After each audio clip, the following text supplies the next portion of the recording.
तो कैसे हैं आप लोग? आज का वीडियो थोड़ा यूनिक होने वाला है। नहीं नहीं नहीं नहीं नहीं, नहीं मैं कैरी मिनाटी की मिमिक्री कर रहा हूँ, इसके चक्कर में नहीं बोल रहा। आज के वीडियो में होगा Q&A, प्रश्न उत्तर, सवाल जवाब। तो आओ यार, अपने कान में ईयरफोन्स डाल लो। क्या डाल भी लिए?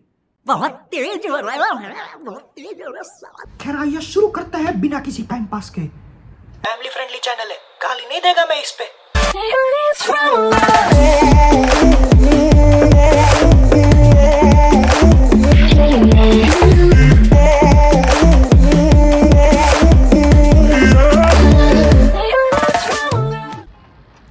guys, what's up? So I know it's been a while. अभी मैं नॉर्मल आवाज़ में मेरी बात करूँगा इस वीडियो के लिए. A lot has changed since the last recording that you saw in this video. I've grown out my hair, I've started wearing shirts a lot more often, so yeah, there's been a lot of changes recently. But that's not what this video is about. This video is about a Q&A as to editing stuff. So बहुत लोगों ने मुझे phones किए, बहुत लोगों ने मुझे text किया, बहुत लोगों ने DM भी किया है मुझे. Although most of the people who called me and texted me were people who know me very well and are close to me. And DMs में बहुत लोगों ने मुझे ये सवाल पूछा कि ओ भव्य तो वीडियो एडिटिंग सॉफ्टवेयर कौन सा यूज़ करता है? It's actually the first time my phone has fallen. Oh my god, okay. बहुत लोगों ने मुझे ये मैसेज करके पूछा कि ओ भव्य तू एडिटिंग सॉफ्टवेयर कौन सा यूज़ करता है? ओ भव्य, where do you edit your thumbnails? तेरा इक्विपमेंट क्या है एडिटिंग और रिकॉर्डिंग के लिए? सब कुछ हमको बता.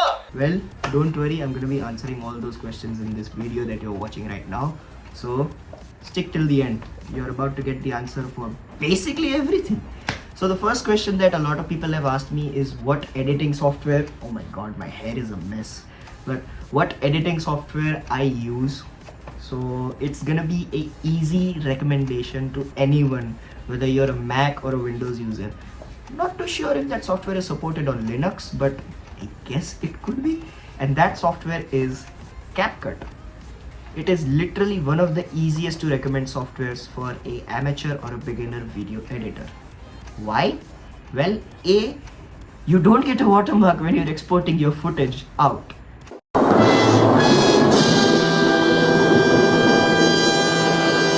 And you can basically import in every single codec that is available. So there's that as well. And it has a boatload of effects and transitions and adjustment available directly into the software. Now, I know it's not at the level of like Adobe Premiere Pro or even DaVinci Resolve or something like Flame. I know most of you guys don't know what that software is, but it is like one of the most expensive software that exists for video editing. I didn't even know about it until I saw a video on YouTube by some guy who said that he tried the world's most expensive software. Apparently, if you have enough money and if you purchase that software for like 3 years, you have to pay more than $10,000. Yeah, that is expensive. Yeah, you can say that again. Very expensive. But CapCut on the other hand is free. You get a lot of effects to use, even on the free account. If you have the premium, it's better.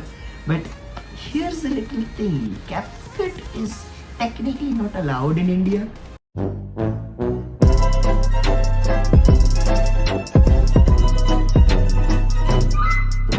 So you need to use something like a VPN or something like that to access all those features which are available on the free account itself. Oh damn, those veins looking kind of nice. Anyways,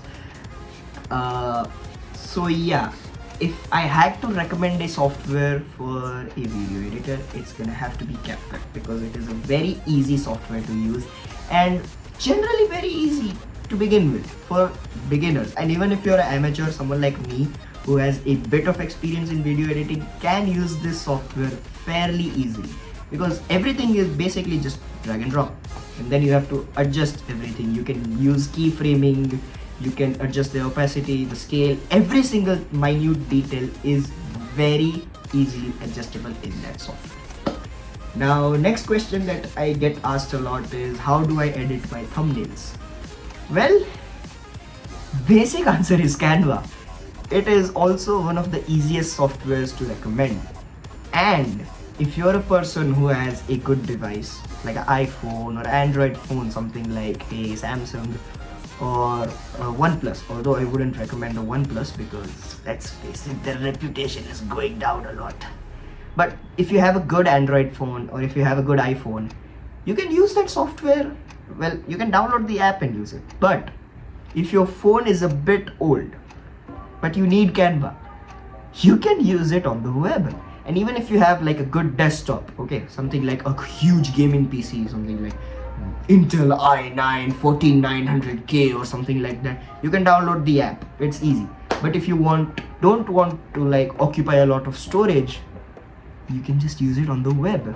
And if you have an account and if you log into all of your devices, for example, I'm recording this on an iPhone, so I can log into my Canva account directly from here. And then if I want to use the web app on my MacBook, all I need to do is open canva.com on my MacBook through Safari or Chrome or whatever browser I'm using, log into the ID that I've logged in with on this device, and I basically get all the things available directly there.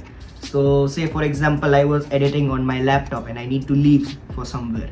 So I can just shut down my laptop or put it into sleep mode, take my phone, which obviously you should because you're going to be getting calls and all that stuff, and you can edit directly on your phone through the app. It's super convenient and it's super easy.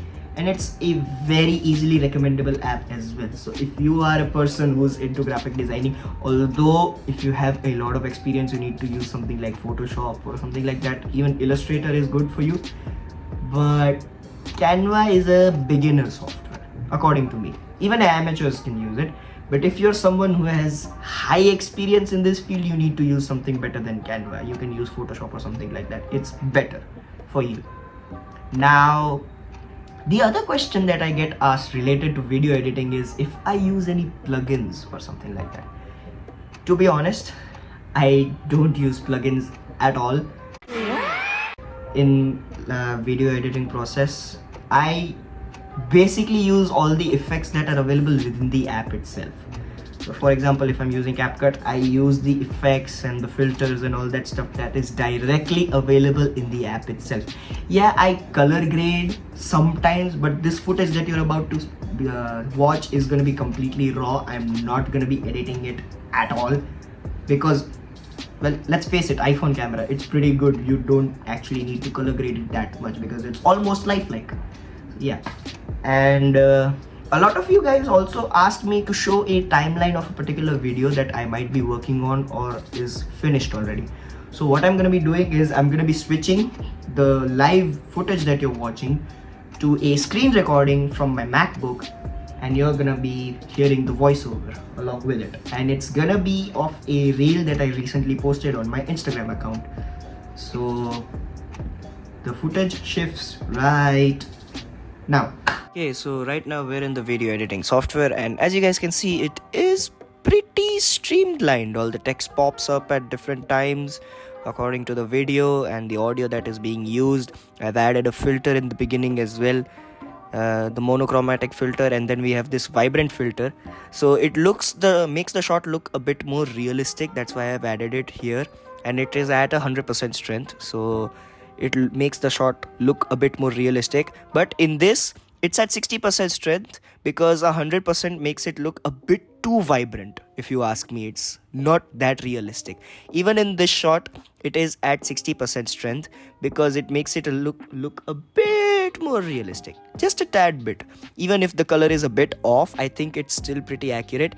And then we have the text at the ending of this video. Also, I forgot to mention one more thing. So all the shots that you saw in that particular reel was shot on the cinematic mode on the iPhone 13 Pro. Matter of fact, I am shooting this video that you're watching right now on cinematic mode as well. And I have to say, Apple has done a really nice job at nailing this cinematic mode. Yeah, sure, sometimes it's not that good at like hitting the bokeh effect on your hair. Sometimes the tracking is a bit off, but it's not that bad, to be honest. I think it's actually pretty neat, and it helps in video editing as well. And you can actually change the focus as well. but I'm not gonna do that because I want the camera to be focused on me right now, not the kurta hanging on the hanger basically. So yeah, there's that. Also, I've taken a small decision on this channel now. So if you're gonna be watching videos like the one that you're watching now, wherein I am talking to the camera, it's gonna be shot in the cinematic mode. Now, I'm pretty sure the resolution on which this is being shot is 4K 30 FPS. It could be 1080p, but when I export it, it's gonna be in 1080p. So yeah, you're gonna be viewing these videos, the ones in which I'm talking to the camera at 1080p 30 FPS, but all the vlogs and all that stuff that you're about, well, not about, which you're gonna be seeing on this channel soon, will be in 1080p 60 fps. If I absolutely need to take a shot in cinematic mode, that will be put in, but I don't know how CapCut is gonna add extra frames on top of it, so I don't know how that's gonna turn out, but I guess we'll see whenever we edit a video like that. I actually have the video that you guys are watching right now opened up on this right now. I'm actually recording the remaining part of this. And the last question that you guys asked me was, well, what equipment do I use to shoot, record and edit? Well, for editing, it's the laptop that I have very recently purchased, the M3 MacBook Air. This is the 13-inch model. For recording, well, it's the iPhone 13 Pro, the 256 gig variant. It's actually a very nice phone and it is still pretty usable in today's standards and in this year as well. I think it can be used up till next year as well, but I guess we'll see. I hope Apple doesn't release an update which slows down this phone, because let's face it, I played Warzone Mobile on this phone and the battery life is now horrendous, because apparently your phone gets so hot that it ruins the internals of your device. And I wasn't even touching the phone, it was on a stand, I was playing it with a controller. So I don't know how hot it got. I had this in a case as well and it was with the air conditioning on. And it still got very warm, like very warm. And it has ruined the battery life. My battery health percentage on this device is at 80% battery health, I guess.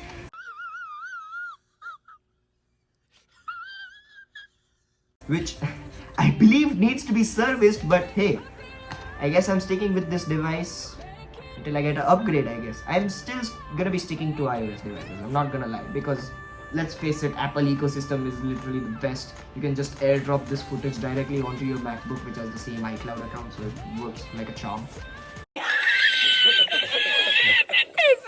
Sometimes it bugs out, but that's mainly in footage that is like extremely big or something like that. But other than that, it's super snappy. It works like a charm. It's smooth as butter. I genuinely, if you're gonna be buying a laptop and you already have an iPhone, get a Mac. It's gonna make your life so much easier. I believe me. But if you have an Android, Windows is probably gonna be better for you. Mac will work, but it's better if you get a Windows computer. And let's face it, some Windows computers are gonna be more powerful than this. If you have like an AMD CPU, it's gonna be better. It's gonna be a bit more power hungry. Even Intel chips are very power hungry. This manages battery like a champ. This is at 37% battery health right now, and it's still kicking on. If I had my Windows laptop with me, 37% battery means, oh crap, I gotta plug this in real quick, otherwise it's gonna die on me. With this, I can trust that it's gonna last at least 2 to 3 more hours. Yeah, it's that good. Okay, this turned into a MacBook review video suddenly. So yeah, editing, recording, and all that stuff is basically done with these two devices that I just told you about, the 13 Pro iPhone and the M3 13-inch MacBook Air. This is my main editing device. I haven't used the camera ever since the MacBook video that I made. So yeah, I'm hoping I get to use this for a Google Meet or a Zoom call soon. So yeah, and well, Discord works flawlessly on this. I use Discord a lot nowadays because of this MacBook, because the typing experience is really good. Okay, again, I went off topic, but point is, the iPhone and the MacBook are my main devices for shooting, recording and editing. So I believe that answers basically all of your questions related to editing. And yes, I did change my clothes because, well, it's 6 p.m. and I don't have to go anywhere, so why not? Also, there is one last question that you guys have asked me, and that is, what is my editing process? So what is the other equipment that I use along with the MacBook? Well, I don't use an external mouse or a keyboard along with this. I genuinely want to, but at the same time I don't want to buy like a expensive mouse with this, because the trackpad is already pretty good on this, so I don't need an external mouse with it. Keyboard, well, this is honestly the best keyboard you can get on a laptop, so no need to buy an external keyboard. Display makes sense, but I don't want to shell out that kind of money for an external display on this right now. And editing process, well, I put my earbuds in, which I'm gonna be replacing soon, I think. Not exactly sure. Who knows? Maybe I can get some over-ear headphones, Bluetooth, obviously, because it's more convenient and it's better for traveling. So yeah, and they look cooler too, and they have better sound quality, bigger sound stage, and all that stuff. Okay, full tech mode activated. Sorry. So I put on my earbuds, or if I get headphones, put the laptop in front of me, and if I'm sitting on a sofa, I'm gonna be like lying down on the sofa. Well, not completely flat. I'll have some back support, and the laptop is gonna be on my lap, and I'm gonna be editing on that. And my phone is gonna be right beside me, so if there's some footage that I need to send to my MacBook, I'll just airdrop it. So yeah, that's how I edit basically. And when the battery is low, I just plug the charger in. Yes, I still lug the charger around with me all the time, because hey, you never know when you're gonna need it, so I like to stay prepared for that case. And yeah, that's it. That's basically the video. So if you guys enjoyed it, drop a comment down below as to what further questions do you have regarding the channel, and if I have any more updates regarding the channel, you can DM me on Instagram. I'm gonna put my Instagram handle down below in the description, so you can hit me up on that. And yeah, that's it. This is the Indian Shøgun signing off. Peace out, boys and girls.